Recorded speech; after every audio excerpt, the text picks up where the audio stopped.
Reflected ray और normal बनाएंगे। तो first law, angle of incidence is equal to angle of reflection. दूसरा law, second law, incident ray, reflected ray and normal to surface at point of incidence are always coplanar. ठीक है, ये कैसे रहते हैं? हमेशा कोप्लेनर रहते हैं। तो अगर आपसे कभी भी लॉज ऑफ रिफ्लेक्शन पूछता है, जो कि स्कूल में शायद पूछे, जनरली नहीं पूछते हैं लेकिन शायद आपसे पूछे, तो अगर आपसे कोई लॉज ऑफ रिफ्लेक्शन पूछता है तो केवल अकेला angle of incidence equals to angle of reflection लिख करके मत आना। क्या लिखोगे? Angle of incidence angle of reflection के बराबर है, साथ में इंसिडेंट रे, रिफ्लेक्टेड रे और प्लेन जो नॉर्मल है वो कैसे रहते हैं? आपस में कोप्लेनर होते हैं। सर इसका क्या लॉजिक है? तो भैया ऐसा है कि कुछ होशियार बच्चों ने इसका एक ट्रिक ढूंढ लिया। Angle of incidence angle of reflection के बराबर होती है। मैंने कहा हाँ सर। तो कुछ बच्चों ने बोला कि सर ऐसा भी तो हो सकता है, मान के चलो सर ये हमारा प्लेन मिरर है, ठीक है सर, ये मेरा प्लेन मिरर है। मैंने कहा ठीक है भाई, ये तेरा प्लेन मिरर मान लिया मैंने। सर लाइट रे यहां से आई, मैंने कहा ठीक है। अब सर नॉर्मल तो ये रहा, ठीक है, और सर लाइट रे जो है इधर ना जाकर के सर इधर निकल जाए, ऐसे आगे, such that angle of incidence angle of reflection अभी भी बराबर हो जाए। सर जरूरी है कि इधर ही निकले? सर ये बाहर निकल जाए, मतलब क्या? लाइट ऐसे आई और आपकी तरफ निकल गई। सर अभी भी तो ये दोनों बराबर एंगल बना रहे हैं, तो लेकिन आपको भी पता है ये तो होता नहीं है। तो ऐसी कोई गुस्ताखी ना करे, इसीलिए हमने सेकंड लॉ बनाया कि इंसिडेंट रे, रिफ्लेक्टेड रे और नॉर्मल कैसे रहने चाहिए? कोप्लेनर होने चाहिए। तो कोई ये ना कर दे, ऐसी हरकत ना करे, इसीलिए हमने बोला कि भैया ये तीनों की तीनों लाइट रेस आपस में कोप्लेनर होने चाहिए, मतलब ये सेम प्लेन में लाई करने चाहिए। इनका प्लेन कैसा है? ये जो है ना, सेम वर्टिकल प्लेन में लाई करने चाहिए। आप देख पा रहे हो कि same plane, this is a single plane, ठीक है, ये इस प्लेन में लाई कर रहा है, ठीक है, तो ये तीनों क्या है? सेम प्लेन में लाई करनी चाहिए। तो ऐसी कोई जुगाड़ ना बना ले कि लाइट रे इधर से आई और बाहर निकल गई सेम एंगल बनाते हुए। तो इसके लिए हमने बताया है कि ये सेकंड लॉ, ठीक है। अब जब भी कहीं पर भी लाइट रे रिफ्लेक्ट होगी तो अपने ओरिजिनल पाथ से डिविएट होती हुई दिख रही होगी, ठीक है। जब भी कहीं पर भी, यहां दिखा देता हूं, ठीक है, जब भी कहीं लाइट रे रिफ्लेक्ट होगी तो ये लाइट रे ओरिजिनली कहां जाना चाह रही थी? सर ओरिजिनली ये जाना चाह रही थी। अगर ये मिरर नहीं होता तो ये ओरिजिनली ऐसे जाती। तो अब ये क्या हो गई? सर ये लाइट रे कुछ इतना एंगल डिविएट हो गई है। This angle is known as angle of deviation, ठीक है, this is known as angle of deviation. Sir ये एंगल ऑफ डिविएशन कितना होता है? तो भैया जितना एंगल आया ये इधर गया, ठीक है। तो अब यहां पर इसको मैं बोल देता हूं, अगर ये आई है तो ये कितना हो जाएगा? It will be 90 minus I, this will also be 90 minus I, this will also be 90 minus I. नीचे वाला एंगल, ये एंगल और ये एंगल आपस में बराबर होंगे, ठीक है। तो 2 टाइम्स ऑफ 90 माइनस आई, तो angle of deviation tail is equals to pi minus 2i के बराबर होता है। This is your angle of deviation, ठीक है, this is your angle of deviation. अब कोई भी प्लेन मिरर जब भी इमेजेस बनाएगा तो there are some of the properties of images formed by a plane mirror. उन प्रॉपर्टीज के बारे में बात कर लेते हैं। तो पहले तो ये हो गया डिविएशन के बारे में बात कर ली, ठीक है। अब बात करते हैं properties of image formed by a plane, ठीक है। एक प्लेन मिरर में कोई भी अगर इमेज बनाई है तो उसकी कुछ प्रॉपर्टीज के बारे में बात कर लेते हैं। और यहां पर जब मैं आपको प्रॉपर्टीज एक्सप्लेन करूंगा तो साथ ही साथ मैं ये भी एक्सप्लेन करता जाऊंगा कि हर चीज का क्या मतलब होता है। सबसे पहली चीज जो कि आपको पता है, object and image are equidistant from mirror, ठीक है। ऑब्जेक्ट और इमेज कैसे है होते हैं? मिरर से बराबर बराबर दूरी पर होते हैं। मतलब जितना आपका ऑब्जेक्ट है, यहां पर आपका ऑब्जेक्ट रखा है, अगर ये आपका ऑब्जेक्ट है तो इस ऑब्जेक्ट की जो इमेज बनेगी, ये अगर इमेज है तो ऑब्जेक्ट का मिरर से दूरी और इमेज की मिरर से दूरी और v ये एक दूसरे के बराबर होगी। ऑब्जेक्ट और इमेज कैसी रहती हैं? बराबर बराबर दूरी पर होती हैं। दिस इज द फर्स्ट और बेसिक प्रॉपर्टी। हाँ सर ये तो हमको पता ही है, ठीक है। दूसरी property, the size of image is same as size of object. Image का साइज उतना ही होता है जो आपका ऑब्जेक्ट का साइज होता है। आप इसको ऐसा भी लिख सकते हो, और mirror forms erect and erect image of same size. Mirror कैसा बनाता है? इरेक्ट इमेज बनाता है सेम साइज की। मतलब क्या? अगर मैं यहां पर मिरर रख देता हूं, इसके सामने मैंने ऑब्जेक्ट रख दिया है लेफ्ट साइड में, ए और बी ये दोनों पॉइंट्स हैं, तो ए और बी इस ऑब्जेक्ट की जो इमेज होगी वो सेम साइज की यहां पर बनेगी, ठीक है। Size of image will be A point की image A dash, B point की इमेज बी डैश, ठीक है। Height of image H dash, height of object H, तो मैं लिख देता हूं H dash is equals to H, ठीक है। इसी को जब हम मैग्निफिकेशन के टर्म में बोलते हैं तो हम बोलते हैं मिरर का transverse magnification is +1, transverse magnification is +1। Sir transverse magnification बोले तो नॉर्मल के परपेंडिकुलर वाला मैग्निफिकेशन जो मिरर के पैरेलल है वो मैग्निफिकेशन। तो सर क्या मिरर में कोई और भी मैग्निफिकेशन होता है? जी हाँ, ठीक है, मिरर का एक और मैग्निफिकेशन होता है व्हिच इज लॉन्गिट्यूडनल मैग्निफिकेशन।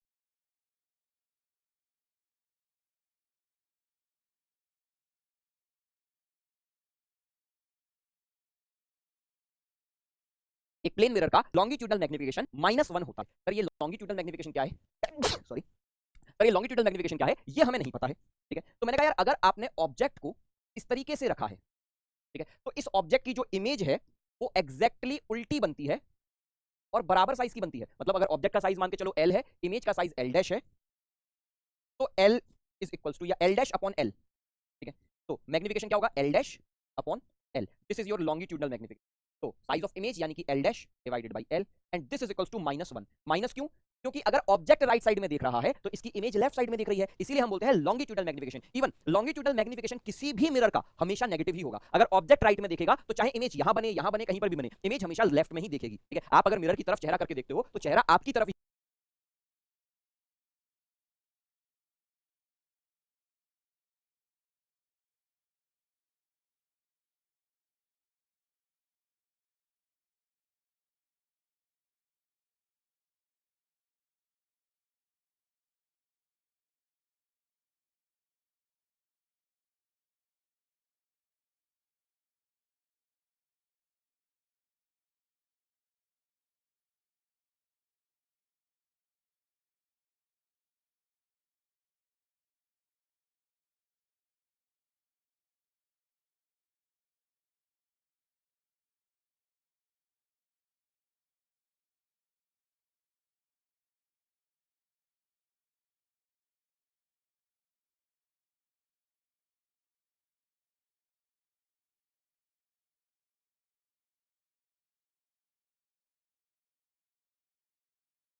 ही तो देखेगा, ठीक है। मिरर में जो इमेज होगी वो आपकी तरफ ही तो देखेगी। तो कहने का मतलब हमेशा इमेज पलटी हुई बनेगी। साइज कम ज्यादा हो सकता है लेकिन ये फॉर्मूला हमेशा नेगेटिव रहने वाला है, ठीक है। तो this is the new information जो शायद आपको क्लास 10 तक नहीं पता होगी, ठीक है।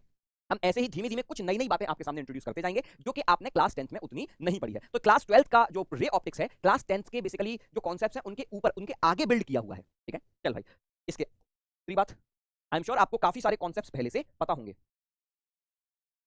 Image formed by plane mirror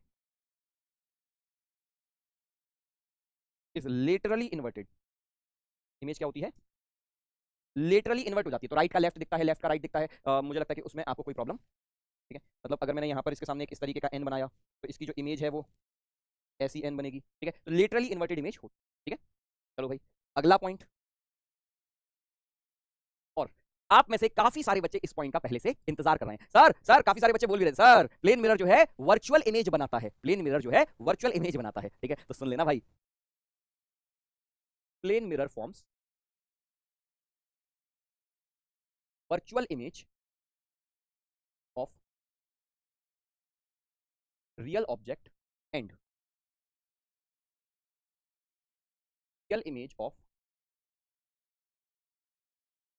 virtual object. Plane mirror जो है हमेशा वर्चुअल इमेज नहीं बनाता है। प्लेन मिरर जो है रियल ऑब्जेक्ट की वर्चुअल इमेज बनाता है और वर्चुअल ऑब्जेक्ट की रियल इमेज बनाता है। सर ये क्या बला है? ये नहीं समझ में आया, अभी समझा देते हैं, रुक जा। देख भाई ये तेरे पास प्लेन मिरर है, अगर इसके सामने मैंने एक रियल ऑब्जेक्ट रख दिया, मतलब वाकई में यहां पर ऑब्जेक्ट रखा है, this is your real object, तो रियल ऑब्जेक्ट से जो भी रेज निकलेंगी वो एक दूसरे से दूर होती हुई रेज निकलेंगी।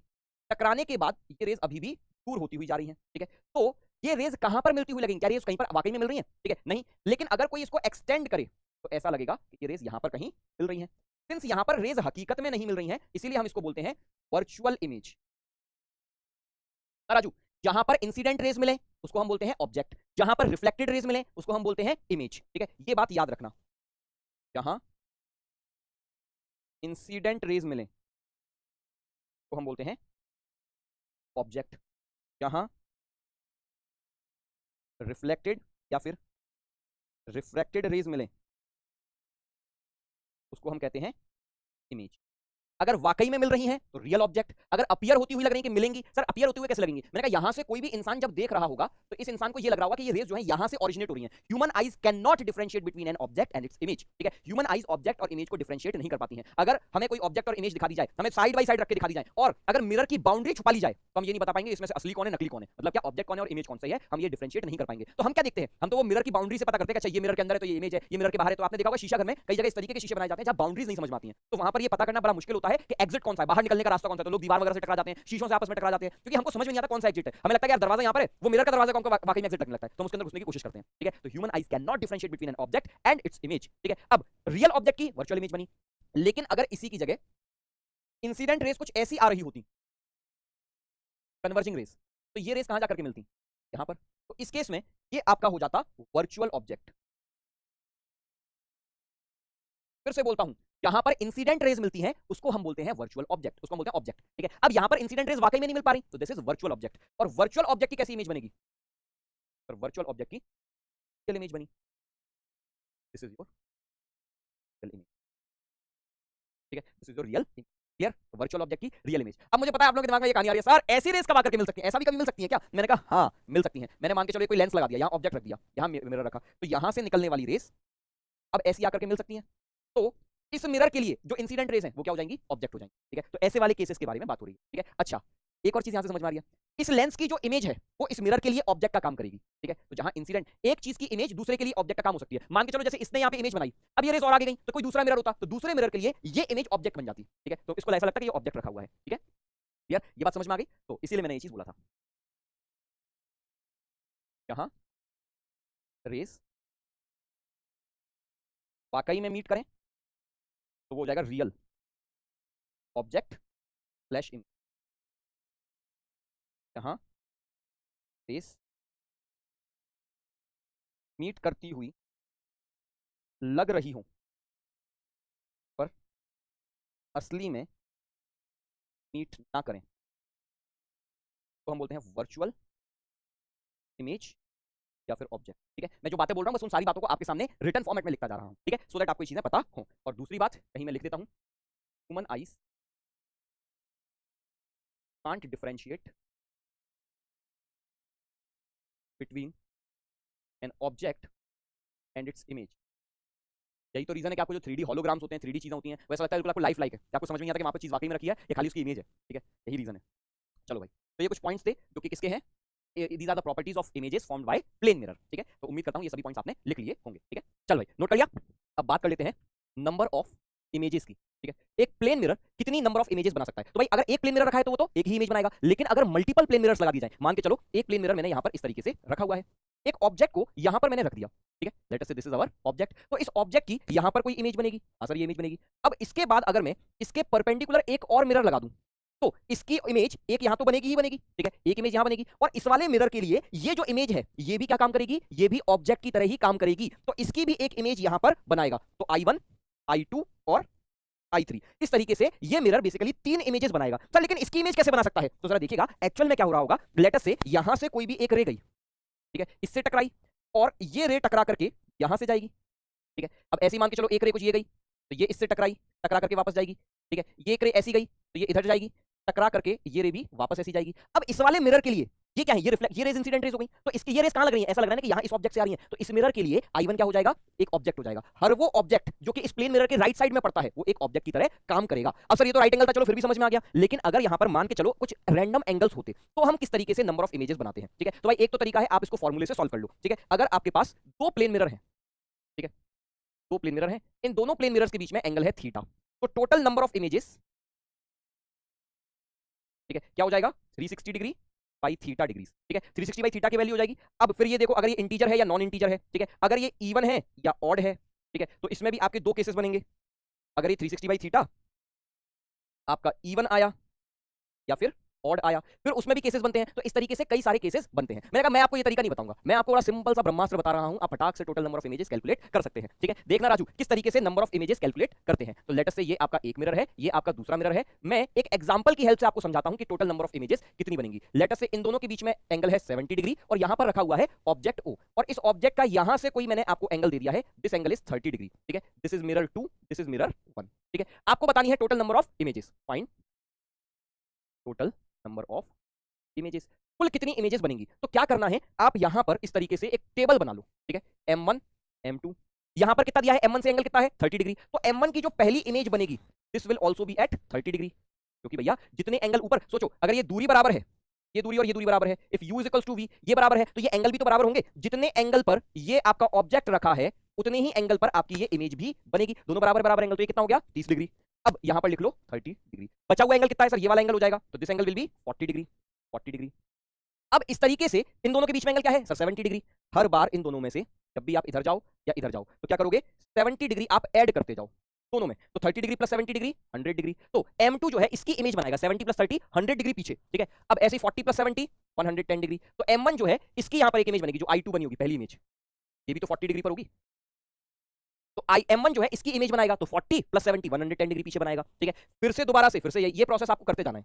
कब तक करते जाना है, जब तक आप 180 डिग्री से ऊपर नहीं चले जाते। तो मैंने कहा सर 110 प्लस 70 180 डिग्री, मैंने कहा ठीक है, 100 प्लस 70 170 डिग्री, मैंने कहा अब इससे ऊपर करूंगा तो 180 डिग्री के पार चला जाऊंगा, तो अब ऊपर नहीं जाना। अब एक लास्ट चेक लगाना है, फाइनल चेक। ठीक है, लास्ट डिग्री, ये जो लास्ट एंगल्स हैं, θ1 इसको बोल दूं, इसको θ2 बोल दूं, तो चेक करो θ1 प्लस θ2 प्लस ये जो एंगल दिया है थीटा, ये किसके बराबर है 170 degree plus 180 degree plus 70 degree. ठीक है, क्या ये कितना एंगल हो रहा है, तो सर 7 7 14 14 और 8 22 1 2 और 2 4 420, this is not equals to 360 degree. तो अगर 360 के बराबर नहीं है तो ये दोनों अलग अलग है। ठीक है, if this is not equals to 360 तो ये दोनों अलग अलग हैं, और अगर इन दोनों को मिलाकर के प्लस थीटा 360 के बराबर हो जाता तो ये दोनों सेम बन जाते। ठीक है, तो ये दोनों अलग अलग हैं, मतलब क्या हो गया, टोटल नंबर ऑफ इमेजेस 1 2 3 4 5 6, तो टोटल नंबर ऑफ इमेज कितनी आ गई 6 आ गई। इस तरीके से आप करते जाओ, तो बेसिकली एंगल लिखो, दोनों में सब में जोड़ भाग करते जाओ, जोड़ते जाओ, कब तक 180 से पार ना पहुंच जाओ, इसके आगे मत जाना, क्यों, फिर तो मिरर के पीछे चले जाओगे। ठीक है, तो इस तरीके से नंबर ऑफ इमेजेस निकालते, कोई फॉर्मुला रटने की जरूरत नहीं है। एक और एग्जांपल करके बताता हूं, यहां पर आपको और बेहतर समझ में आएगा। जैसे मान के चलो दो मिरर है, इन दोनों के बीच में 60 डिग्री एंगल है। ठीक है, और मैंने ऑब्जेक्ट को यहां रखा एग्जैक्टली बीचों बीच में 30 डिग्री पर, M1 M2। ठीक है, फिर से इसको सॉल्व करने के लिए क्या करेंगे, वही टेबल बना दो, M1 M2, ये कितना एंगल है 30 डिग्री, तो 30 डिग्री ये भी कितना हो जाएगा 30 डिग्री। अब 30 डिग्री में ऐड करते जाओ, 30 प्लस 60 90, 30 प्लस 60 90, दोनों में आपने 60 डिग्री जोड़ दिया, 30 में 60 60 ये जोड़ दिया, फिर से और 60 जोड़ते जाओ, 90 प्लस 60 150 डिग्री, 150 डिग्री। ठीक है, अब अगर आपने 60 जोड़ा तो 180 के ऊपर पहुंच जाओगे, तो क्या अब आप जोड़ोगे, प्लस 60 जोड़ते तो यहां कितना पहुंच जाता 210 डिग्री, 210 डिग्री, तो ये 180 के ऊपर पहुंच गया, तो ये कंसीडर नहीं करना है। अब लास्ट चेक लगाओ इन दोनों पर, θ1 θ2 चेक करो, θ1 plus θ2 plus θ 150 degree plus 150 degree plus 60 degree, ये कितना हो गया 360 डिग्री। तो सिंस ये 360 डिग्री के बराबर है, इसका मतलब ये दोनों की दोनों सेम होंगे, both of these will be same. तो टोटल नंबर ऑफ इमेजेस 1 2 3 4 और ये 5, तो नंबर ऑफ इमेजेस 5 आंसर आ जाएगा। ठीक है, तो इस तरीके से चेक करते हैं। अगर इन दोनों का समीशन 360 के बराबर आ जाता है, दिस प्लस थीटा, अगर ये 360 के बराबर आ गया, इसका मतलब ये दोनों इमेजेस बराबर बराबर है। क्या लॉजिक है इसका सर, इसका लॉजिक ये है कि मान के चलो इमेज यहां बनी फाइनल, तो ये वाला एंगल θ1, ये वाला एंगल θ2, θ1 प्लस θ2 प्लस θ, अगर 360 हो गए तो ये तो दोनों सेम ही हो गई ना। ठीक है, तो इसीलिए क्लियर। चलो भाई, तो ये था आपका नंबर ऑफ इमेजेस। दूसरी चीज है आपका field of vision, field of vision. ठीक है, इससे भी कभी कभी सवाल बन करके आता है, सर ये फील्ड ऑफ विजन क्या है। तो भाई अभी तक हमने प्लेन मिरर के बारे में बात करी, लॉज ऑफ रिफ्लेक्शन देख लिए, प्रॉपर्टीज ऑफ इमेज देख ली जो कि प्लेन मिरर बना रहा है, कितनी नंबर ऑफ इमेजेस बनेंगी ये देख लिया है, और अब बात करते हैं फील्ड ऑफ विजन के बारे में। फील्ड ऑफ विजन वो रीजन होता है जिस इलाके में आपको इमेज दिखेगी। इसका मैं मतलब समझाता हूं। ठीक है, अगर मान के चलो आपके पास यहां पर एक मिरर रखा हुआ है, ठीक है, चलो सर मान दिया, मैंने यहां पर एक ऑब्जेक्ट रखा, ठीक है, तो सर इसकी इमेज कहां बनेगी, यहां कहीं बनेगी, I1 बिल्कुल बनेगी। मैंने कहा अगर मैंने एक ऑब्जेक्ट यहां पर रखा, ठीक है, तो क्या होगा, क्या इसकी इमेज नहीं बनेगी, ठीक है, नहीं, इसकी भी इमेज बनेगी। ठीक है, इसकी इमेज कहां बनेगी, यहां कहीं बनेगी I2। ठीक है, होता क्या है, हर वो ऑब्जेक्ट जो इस मिरर के इस साइड में होगा, रिफ्लेक्टिंग साइड में होगा, ये मिरर उसकी इमेज जरूर बनाएगा ही बनाएगा। आप देख पाए या ना देख पाए, that is a different scenario, ठीक है सर। वो क्या है, वो होता है फील्ड ऑफ विजन। आपने कभी अगर नाई के आ गए होगे, आपने देखा होगा, तो जब आप देखते हो इस तरीके से तो आपको ज्यादा कुछ नहीं दिखता, अपने पीछे का हिस्सा दिखता है। लेकिन कभी ऐसा किया है, शीशे में झांक के देखा है, तो जो नीचे तेल पाउडर कंघी वगैरह रखे होते हैं वो दिखाई देते हैं कि नहीं देते हैं, ठीक है। तो जब झांक के देखते हो तब आपको पाउडर की बोतल दिखाई देती है, ठीक है। एक्चुअली क्या है, पाउडर की इमेज तो बन रही है, लेकिन आपको दिखे या ना दिखे वो एक अलग केस है। जैसे यहां से अगर मैं इस ओवन की बात करूं, तो ओवन से निकलने वाली लाइट रेस यहां से आएगी, एक यहां जाएगी, एक यहां से आएगी, एक यहां जाएगी। तो अगर कोई इंसान इस रीजन में खड़ा होता है तो उसको इमेज दिखाई देगी इस पूरे रीजन में। लेकिन अगर कोई इंसान यहां खड़ा है तो क्या उसको ओवन की इमेज दिखाई देगी, ये आई वन दिखेगा नहीं, क्योंकि जस्ट बाउंड्री वाली रेस इधर जा रही है, तो बाकी सारी रेस तो और बीच में ही होंगी, और बीच में होंगी। तो बाकी सभी रेस अगर बीच में है तो कोई भी रेस तक नहीं पहुंची। अगर कोई रेस आंख तक पहुंची नहीं तो उसको दिखेगा कैसे? तो इसका मतलब इसको इमेज आई वन नहीं दिखाई देगी। लेकिन क्या इसका मतलब ये कि आई वन इमेज बन नहीं रही है? ऐसा थोड़ी होता है भाई,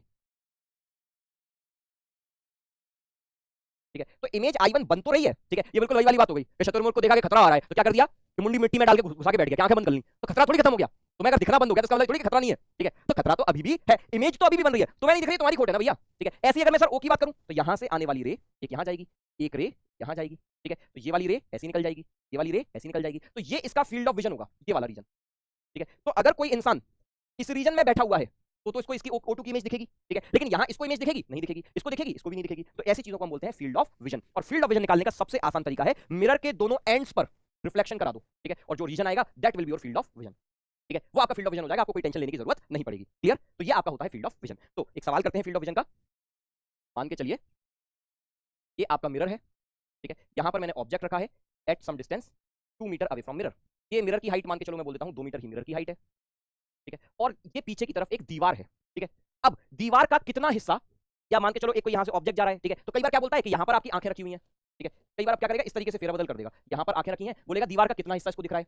या कई बार ये बोलेगा कि यहां से एक इंसान जा रहा है तो इसको कब तक इमेज दिखाई देगी। दोनों ही बातें बिल्कुल सेम है। क्यों सेम है सर? मैंने कहा यार देख, यहां पर अगर मान के चलो ऑब्जेक्ट है, ठीक है, अगर इसकी इमेज, ठीक है, अगर इस ऑब्जेक्ट की निकलने वाली रेज यहां तक पहुंची तो इसको इमेज दिखेगी, ठीक है। और अगर मैं यहां पर ऑब्जेक्ट रख देता तो यहां से निकलने वाली रेज यहां पर पहुंचेंगी, ठीक है, तो इसको इमेज दिखाई देगी। This is called principle of reversibility. अगर आपने लाइट रे को एक जगह फ्लिप कर दिया, अगर आपने लाइट रे की डायरेक्शन एक जगह उल्टी कर दी तो हर जगह उल्टी हो जाएगी, ठीक है। तो फर्क नहीं पड़ता ऑब्जेक्ट यहां है इमेज यहां है, या इमेज यहां है और ऑब्जेक्ट यहां है इमेज यहां है, ठीक है। इससे कोई फर्क नहीं पड़ता। ऑब्जेक्ट और इमेज मतलब आंखें यहां पर है ऑब्जेक्ट यहां है, या आंखें यहां पर है इमेज ऑब्जेक्ट यहां है, इससे कोई फर्क नहीं पड़ता, ठीक है। चल भाई, तो मैंने कहा सर इमेज बतानी है कितने एरिया में दिखेगी, तो क्या करोगे, तो बाउंड्री रीजन डाल दो, आपको इसकी डिस्टेंस देनी पड़ेगी मुझे। तो let's say this distance is,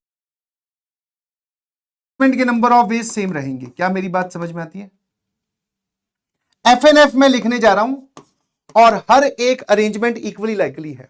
तो टोटल नंबर ऑफ केसेस 5, हर एक केस में अरेंजमेंट है ये वाली, and total number of arrangement is 5 factorial. Sir ये उड़ाओगे तो यहां पे आएगा 4 फैक्टोरियल, 4 3 2 1, ये 3 2 1 यहां गया, 2/4 सर 1/2 होता है। Option A is correct.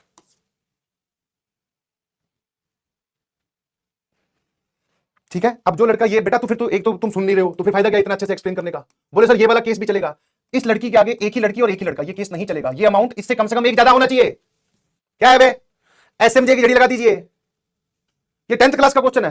अरे भाई वहां पे लड़के लड़कियां ऑल्टरनेट खड़े होंगे, तू समझा नहीं बे छोटू। कई लोग अभी 10th क्लास का बोर्ड खत्म हुआ ना तो वो पार्टिसिपेट करने की कोशिश कर रहे हैं, बोले सर हाँ ऐसा हमने भी देखा है, देखा होगा, कोई दिक्कत नहीं है, बट यहां पर लैंग्वेज कॉम्प्लिकेटेड बेटा। क्लियर? सीएलआर या फिर एसएमजे?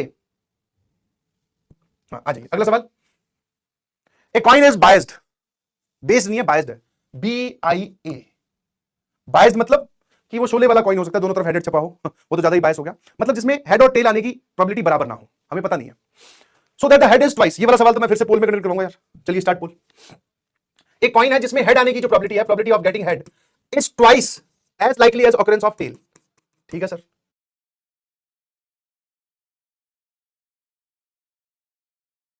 ठीक है, एक बार बताओ, जब आप कॉइन टॉस करते हो, सैंपल स्पेस की अगर मैं बात करूं, तो या तो उसमें हेड आएगा या टेल आएगा।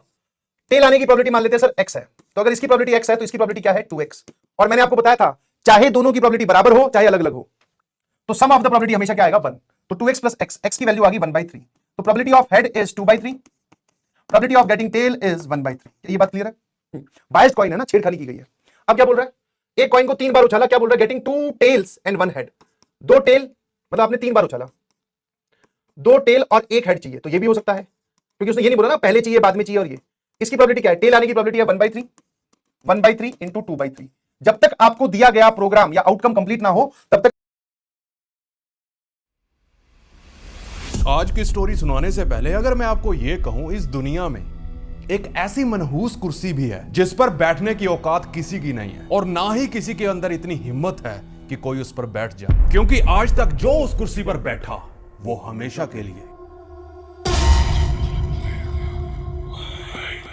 कहानी है इंग्लैंड के नॉर्थ यॉर्कशायर के एक छोटे से कस्बे थर्स्क इलाके की। वहां के एक म्यूजियम में एक बहुत ही खूबसूरत चेयर को शोकेस किया गया है। दिखने में वो चेयर एकदम नॉर्मल चेयर है, किसी का भी उस पर बैठने का मन कर जाए। ना तो वो कुर्सी एक्स्ट्रा ऑर्डिनरी है और ना ही दिखने में अजीब। अब ध्यान से सुनना। देखिए, आमतौर पर हम कुर्सियों को नीचे जमीन पर रखते हैं ताकि हम उस पर बैठ सके, लेकिन अब जो मैं आपको बात बताऊंगा शायद उसे सुन आपके गले सूख जाए। इंग्लैंड के थर्स्क इलाके के उस म्यूजियम में आज भी इस कुर्सी को जमीन से इतनी ऊंचाई पर टांगा गया है ताकि उस पर कोई गलती से भी बैठ ना सके। यही नहीं, उसके साथ एक मेटल प्लेट पर स्ट्रिक्ट वार्निंग देते हुए लिखा गया है, डू नॉट टच। खैर, ये तो बात हुई कुर्सी की, पर आखिर क्यों उस कुर्सी पर कोई बैठना नहीं चाहता और इसको इतनी ऊंचाई पर क्यों टांगा गया है ताकि कोई गलती से भी उस पर बैठ ना सके?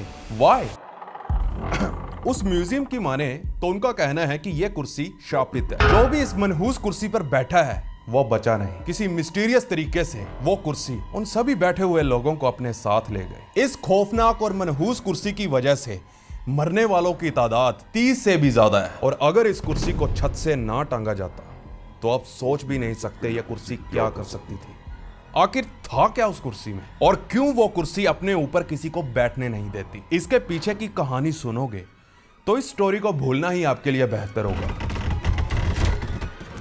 सन 1702 इंग्लैंड, ये वो साल था जब इस मनहूस कुर्सी की कहानी शुरू होती है। नॉर्थ यॉर्कशायर के इस छोटे से कस्बे थर्क्स में दो दोस्त रहा करते थे। एक का नाम था थॉमस बसबी और दूसरे का नाम था डैनियल ओटी। दोनों ही बेवड़े थे, सारा दिन शराब से टुल रहते थे और उनका खास पेशा था चोरी करना, डाके डालना। इसके अलावा वो नकली सिक्के बनाने के धंधे में भी इन्वॉल्व थे। अब कहने को तो वो दोनों दोस्त थे, हालांकि उनकी उम्र में काफी डिफरेंस था। देखिए, जो थॉमस था वो काफी यंग था और डैनियल के बेटे की उम्र का था। वो दोनों दिन भर अपनी गैंग के साथ धूम मचाते और सूरज ढलते ही पास के ही एक लोकल पब में बियर के प्यालों के साथ अक्सर वक्त गुजारते, और ये इनकी रोज की रूटीन थी। सब बढ़िया चल रहा था, सेहत से लेकर धंधे तक सब मस्त था कि एक दिन डैनियल को पता चला कि उसकी बेटी का अफेयर उसी के दोस्त थॉमस के साथ चल रहा था, जिसे सुन डैनियल गुस्से से लाल हो पड़ा। लेकिन बाद में गुस्से को थूक वो भी मान गया, क्योंकि थे तो वो एक ही थाली के चट्टे बट्टे, और क्योंकि थॉमस उसकी बेटी की उम्र का था, that's why he said yes. शादी के कार्ड छपवाए गए, लेकिन आगे जो रहस्य में और दिल को कंपा देने वाली घटनाएं इनके साथ होने वाली थी, उसके लिए कोई तैयार नहीं था। अगर आप दिल के मरीज हो तो आई डोंट थिंक सो कि आगे की स्टोरी सुनने में आपका कोई फायदा होगा। अगर फिर भी सुनना चाहते हो तो आगे के शॉकिंग इंसिडेंट के लिए खुद को प्रिपेयर कर लें। उससे पहले शादी की डिस्कशन कर लेते हैं। देखिए, डैनियल के पास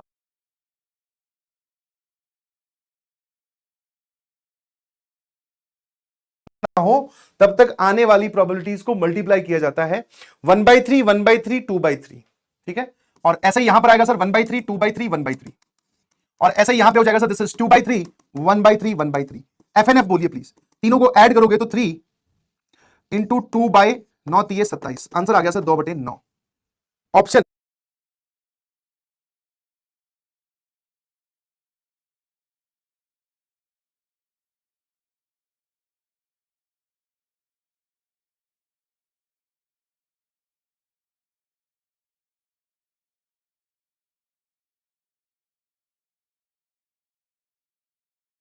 ए इज करेक्ट। देख लेते हैं भैया, सिर्फ 35%। ये कौन है? बी के पीछे पड़े हो तुम? कौन है बी? बी से सर बाबू, बी से बीवी, बी से बबीता जी, बी से बहुत सारी चीजें हैं। तो ये बी के पीछे मत पड़े रहो, ऑप्शन ए है बे। ऑप्शन ए का मतलब आत्मनिर्भर, किसी और पे बाबू अब कुछ नहीं। Option A is the correct answer. समझ में आई नहीं? ये बी वाले अलग ही है। सिंपल सवाल था, करना चाहिए था सर। ये तो हमने रगड़ दिया था ना, बहुत बढ़िया। आने दो अगला सवाल। चलिए फटाफट, हाँ सवालों के थ्रू सीखेंगे। सवाल एकदम जोरदार तरीके से कीजिए। पोल कहां पे हो रहा है? पोल बेटा तुझे अपनी ये जो चैट चल रही है, चैट जो चल रही है, हाँ चैट में अपना आंसर लिखना। पोल यहीं से उठा ले रहा हूं मैं एकदम आंखों से। ये कौन है भैया? नाम ही बहुत जोरदार रखा है तूने अपना, मांगा मसाला। और अगर किसी ने दे दिया मसाला फिर नाम रखेगा मांगा मसाला। 2-4 लोग लगे हुए हैं। लक्ष्य बैच, ये कौन सा बैच होता है? पता करता हूं। आज पोल फिर से यस, पोल का सर में चस्का लग गया। किसका है यार? सर बहुत सुंदर सुंदर लग रहे हो। एक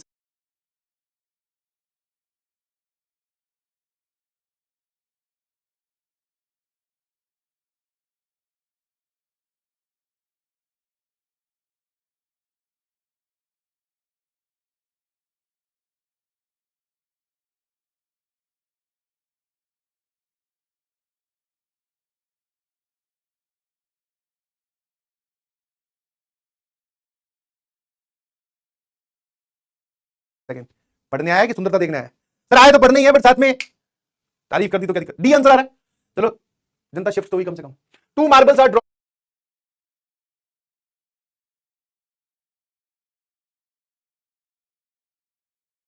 इन succession from a box containing 10 red 30 white. तो भैया बॉक्स तो पहले बना दो। 10 रेड है, 30 व्हाइट है, मिक्स करके सारे सवाल करवा रहा हूं, ध्यान रखना, ताकि तुम्हें ये ना लगे ऑरेंज ऑरेंज तो colour he. With replacement, with replacement का मतलब होता है एक निकाला, फिर उसको वापस रख दिया, फिर दूसरा निकाला। Being made after each drawing. अच्छा, मैंने already that the first drawn marble is red, second drawn marble is white. एक बात बताओ, पहले तो ये बताओ, पहला मार्बल इसमें है कितना प्रोग्राम? ओ भाई 40 60 75 75 इंटू 75। फर्स्ट मार्बल जो निकले वो रेड होना चाहिए, आजा भैया रेड। और दूसरा जो निकले वो क्या होना चाहिए? व्हाइट होना चाहिए, आजा भैया। ओ भैया देखना जरा, 15 5 75 है ना? हाँ भाई साहब देख लो कहां जा रही है। This is 15 into 5, this is also 15 into 5। ये ऊपर 2, यहां पर 2, यहां 3, 25 3 75, 4/75। ये भी अभी भी ऑप्शन है। सुधर जाओ। 80, ओ भाई एग्जैक्ट 80% जनता ने सही जवाब दिया, वाह यार। क्लियर है? चलिए बहुत हुआ, आ जाइए अगला सवाल। आईटीजेई 1984 का।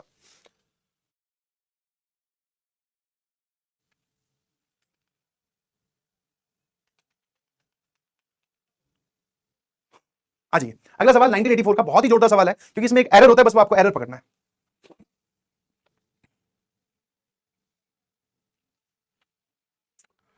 का सवाल है, ध्यान रखना। क्या आंसर आ रहा है? 3 identical dice are rolled, the probability that the same numbers will appear on each of them. तो हमने क्या किया? 3 डाइस रोल किए, ठीक है ना? टोटल सर हर एक डाइस पे, सुनने वाली बात है, 6 6 6, तो 6 की पावर 3 बोले तो 216, इतना ठीक है। उस पे सेम नंबर आना चाहिए, मतलब प्रोबेबिलिटी क्या बोल रहा है सर? ये तो हमारे पास में टोटल हो गए। फेवरेबल कौन से हैं? जिसपे सेम नंबर आए। सेम नंबर मतलब तीनों पे 1 1 1 2 2 2 3 3 3 4 4 4 5 5 5 6 6 6, तो फेवरेबल कितनी होगी? 6। और हर एक आउटकम जो है वो इक्वली लाइकली है, तो 6/6 का क्यूब बोले तो 1/36। ऑप्शन अब की बार B is correct. Option B जो है वो रॉन्ग है। Wrong wrong wrong, this is wrong. क्यों? आपने इस शब्द को छोड़ दिया, आइडेंटिकल डाइस आर रोल्ड। उसने बोला था 3 एक जैसे डाइस रोल किए हैं। अब इस आइडेंटिकल शब्द का इस सवाल में क्या मतलब है सर, वो समझाओ। मतलब ये है कि आपने, जैसे जब डाइस अलग अलग होते हैं, अलग अलग का मतलब इनके नाम रख दो, ये डाइस 1, ये डाइस 2, ये डाइस 3। तो इसमें क्या करते हैं हम, यहां पर अगर 1 आउटकम आई, समझने वाली बात है, यहां पर आउटकम 1 आई, यहां पर 2 आई, यहां पर 3 आई, तो ये आउटकम और ये आउटकम अलग अलग कहलाएगी। क्यों? क्योंकि सर ये डाइस सारे के सारे डिफरेंट है। तो हम बोलेंगे पहले वाले डाइस पे 1 आया, दूसरे वाले पे 2 आया, तीसरे वाले पर 3 आया। यहां पर हम क्या बोलेंगे सर? पहले वाले पे 2 आया, दूसरे वाले पर 3 आया, तीसरे वाले पे 1 आया। आप ये जो पहला दूसरा तीसरा बोल पा रहे हो, this is because of dice are different. अब उसने बोला आइडेंटिकल है। आइडेंटिकल का मतलब है सर, अब की बार पहला दूसरा तीसरा आप समझ ही नहीं पाओगे कभी। आइडेंटिकल का मतलब है कि अगर एक पर 1, एक पर 2, एक पर 3 आया है, ये दोनों सेम कंसीडर होंगी। इनफैक्ट ये दोनों नहीं, ये वाली भी, ये सारी आउटकम सेम कंसीडर होंगी। आइडेंटिकल का मतलब ये है, क्योंकि अब की बार आप बाइफरकेट नहीं कर सकते। जिस चीज को लेकर आप बाइफरकेशन कर रहे थे कि यहां 1 यहां 2 यहां 3, वो बात तो उसने डिलीट कर दी। वो बोल रहा आइडेंटिकल है, आपको पता ही चला। आइडेंटिकल का मतलब ये होता है ना, जब आपको पता ही ना चले कि कौन 1 है, कौन 2 है, कौन 3। एसएमजे लिखकर भेजना प्लीज, ये कहानी है। बोलो, अब की बार मजा इसलिए आएगा बिकॉज आपको पहले टोटल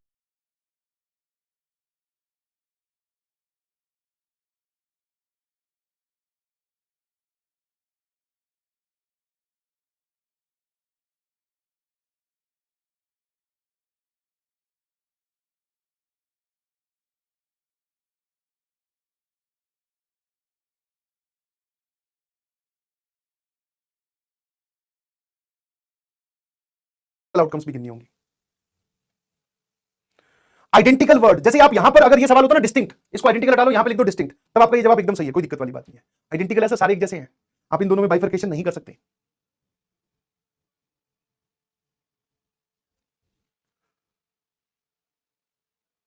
ठीक है ना?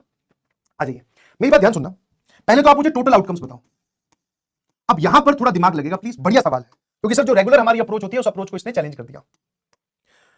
उसने बोला कि सारे डाइस आइडेंटिकल है, ठीक है सर। अब तीनों डाइस आइडेंटिकल होंगे तो आउटकम किस किस प्रकार की हो सकती है? आउटकम किस किस प्रकार की हो सकती है? ऑल नंबर्स आर डिस्टिंक्ट, जैसे तीनों नंबर अलग लगाए, कौन सा किस पे आ रहा है वो बात तो खत्म ही होगी, तीनों नंबर अलग लगाए। फिर आप बोल सकते हो टू अलाइक, मतलब दो नंबर एक जैसे हो प्लस एक डिफरेंट हो, जैसे इस प्रकार का कि इस पर 2 आया, इस पे 2 आया, ये 3 आया, ये प्रकार का। Plus all same, all alike बोल दो, ऑल सेम। ऐसे तो 6 आउटकम्स होंगी कि तीनों पर 1 आ जाए, तीनों पर 2 आ जाए, तीनों पे 3, तीनों पे 4, तीनों पे 5, है ना? ऐसे आपके पास में 6 आ जाएंगे, ठीक है। मुझे ये बताओ कि तीनों पर डिस्टिंक्ट नंबर आए।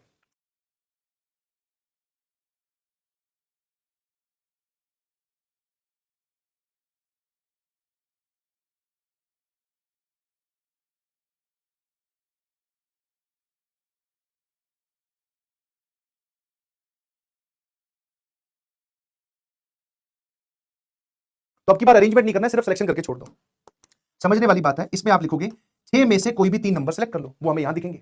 अरेंज तो करना ही नहीं है, 1 2 3 2 1 3 3 1 2 सारे एक जैसे हैं, तो बस वो 3 नंबर चाहिए जो आपको यहां देखने हैं। बहुत बढ़िया। 2 अलाइक 1 डिफरेंट, 2 एक जैसे और एक अलग। तो बच्चे ने बोला सर वापस से यहां पर 3 सेलेक्ट कर लो। एक बात बता भाई, इन तीनों डाइस पे अगर तुझे 2 2 3 देखना है, 3 2 2 देखना है, ये दोनों चीजें सेम होंगी, और भी बोल सकता हूं 3 2 2 वो भी सेम होगी। बट आपको नंबर कितने दिख रहे हैं? 2 ही नंबर तो दिख रहे हैं, एक 2 और एक 3। ध्यान सुनना, इन 6 में से पहले वो 2 नंबर सेलेक्ट करो जो आपको यहां देखने हैं। अब उन 2 में से भी वो सेलेक्ट करो जिसको आप रिपीट करोगे। मान लो आप इन 6 में से 2 और 3 मेरे पास ले आए, तो 2 और 3 के 2 सेट बनाए जा सकते हैं, या तो 2 2 3 या 2 3 3, है ना? कि रिपीट कौन करेगा। तो समझना जरा, 62 इंटू 2C1 क्यों किया? कि 6 में से पहले तो 2 नंबर उठा लाए, उन दोनों में से भी रिपीट कौन करेगा। समझे? तो टोटल मेरे ख्याल से आपको समझ में आता है। सर 63 होता है मेरे ख्याल से, दिस इज 15, है ना? 6 5 4 20 होता है शायद, हाँ 20 होता है भाई। 62 होता है सर 15, 15 इंटू 2 सर ये 30 होता है, और सर ये हो गया 6। टोटल आउटकम 30 20 50 और 6 56।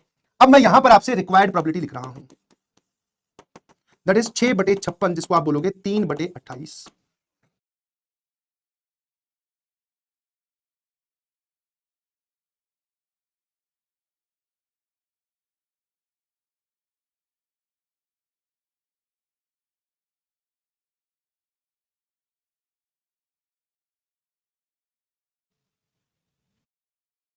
हेलो स्टूडेंट्स, कैसे हो?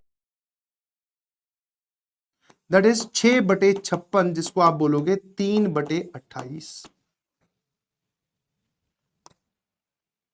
हाँ, आपको की बात समझना पड़ेगा कि आइडेंटिकल शब्द बोलते ही खेल में इतना बड़ा परिवर्तन कैसे हो गया। अब की बात बोल रहा है कि सर सारे सेम आने चाहिए डिवाइडेड बाय टोटल। टोटल में 3 फैक्टोरियल से डिवाइड नहीं कर सकते। 3 फैक्टोरियल से डिवाइड आप तब करते जब सारी आउटकम्स अलग अलग होती। तुमने सारी आउटकम्स को 3 फैक्टोरियल से डिवाइड कर दिया, उसमें कुछ आउटकम्स तो ऐसी भी थी ना जो 2 2 1 टाइप की थी। ये जो आपने टोटल 316 216 गिना है, इसमें सारी डिफरेंट थोड़ी है।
कुछ आउटकम्स तो वो भी थी 2 2 6 टाइप की।